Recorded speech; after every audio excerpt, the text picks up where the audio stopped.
Hello, my name is Susan Piver. I'm a writer and longtime practitioner and teacher of Buddhism. I've come to see that many people think of Buddhism and meditation practices associated with it, like mindfulness, as ways to reduce stress. But I would like to tell you that the Buddhist path is far more rich than that. It is a way to wake up, to become liberated from suffering. And forget about enlightenment, it's also a way to live your everyday life more fully and meaningfully. This podcast is to share with you classical Buddhist teachings that I have found enormously beneficial, and also to tell stories from my own life about how I applied and misapplied these teachings. And I do want to tell you from my more than 30 years of experience that the Dharma is real and it provides an extraordinarily nuanced, profound, and pragmatic guidebook to living a life of wisdom, compassion, and courage. I want to continue a conversation about how to work with the super intense emotion that we call heartbreak. In my experience, there is no greater pain. And I'm talking about heartbreak from lost love, but it could be heartbreak for any number of reasons, losing someone you love because they die, or losing your home, or losing some aspect of your life that's very important to you. Encountering heartbreak is not unusual, although whenever it happens, it's shocking at the same time because of how painful it is and how unmanageable. So when we encounter situations in our lives that we cannot manage, we can't game, we can't apply any sort of rationale or theory or system to change it, of course, that's very painful. I don't have to say that again. But it also provides an opportunity to look at things from a different perspective, because whatever conventional means we have used in the past to dispel so-called negativity or work with difficulty, they don't work here anymore. So now what?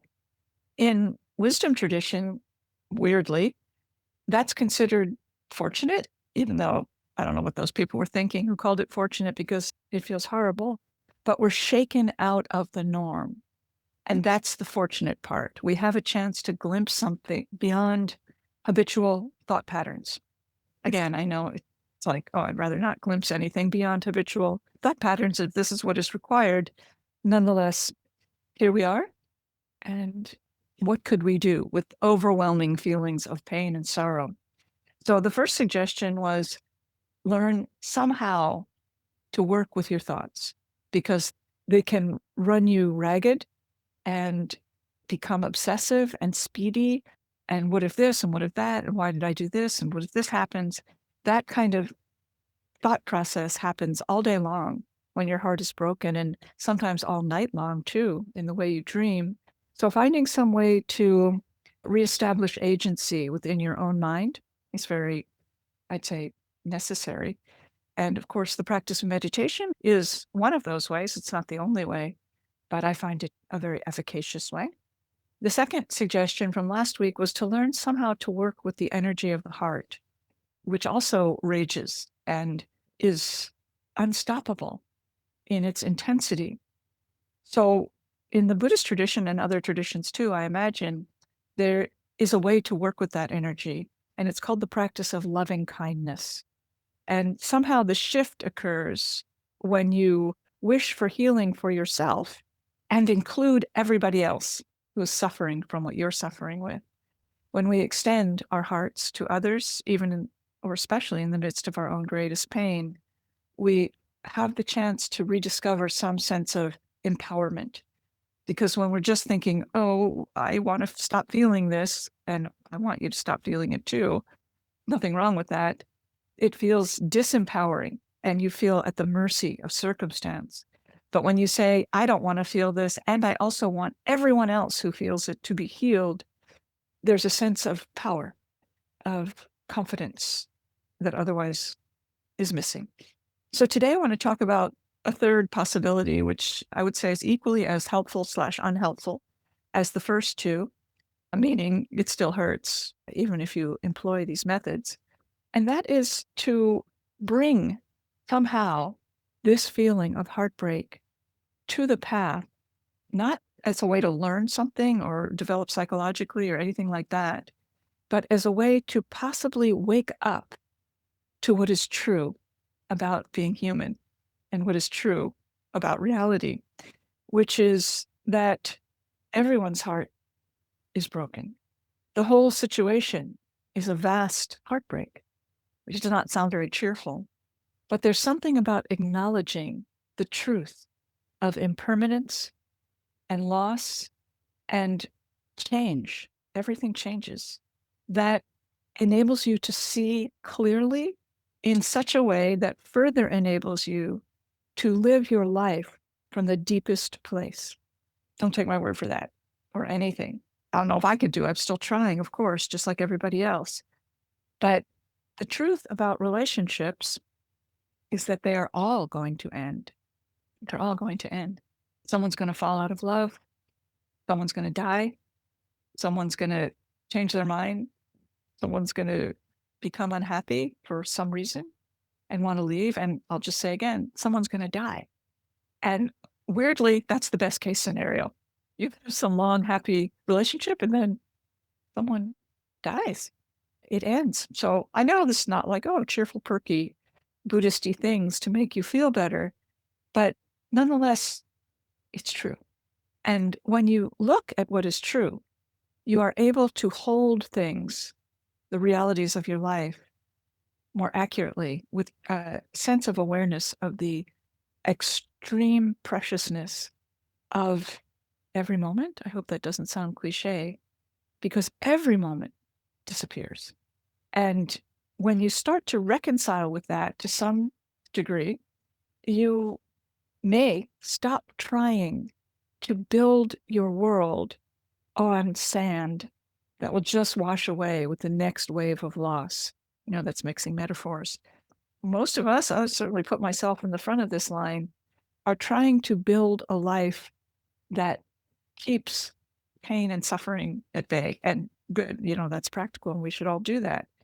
But the idea that I can have it all, that I can craft a life if only I get this right and get rid of this problem and make this thing happen that I really long for, that my life can stabilize in some kind of place of non-suffering. I'm sorry, this is really a bummer, everything I'm saying. But if you've ever been with someone who's dying, you see how everything changes in such moments. You remember what's important. Oh, it doesn't matter that you do that irritating thing. You remember how precious and extraordinary life is. Ambitions seem to find their right place instead of, dominating your everyday existence. I need this, I want that. I need and want a lot of things. So not saying that's so bad, but everything becomes very still and very focused and very real. And there's something to learn from those moments. And when your heart is broken, you're in such moments. So when your heart is shattered and you can't fix it and you can't change it, it will change, by the way. So you're not always going to feel this way. But in the meantime, while you're in there and you're working somehow to establish some balance in your mind and in your heart, you could also notice how differently life appears in moments of heartbreak. You see what's important. You know that only love matters. You can feel not only your own feelings, but everyone else's.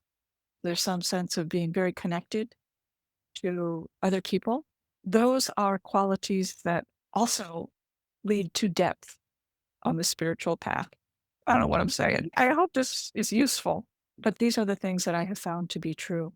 So while your heart is broken, you could examine what it feels like to be without strategies, but only with this raw beating heart. As some of you know, I wrote a book a long time ago called The Wisdom of a Broken Heart. And I've spent many years now talking to people about their heartbreak, examining my own heartbreak, and so on. And one conclusion that I've come to is that heartbreak is love itself, unbound from an object. When the object of your love disappears, this thing just shatters open.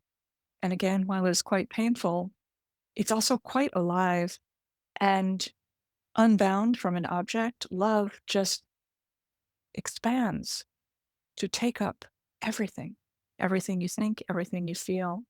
So, one way of looking at this vast discomfort is as an extreme experience of extreme love that you would not feel unless you were capable of such love.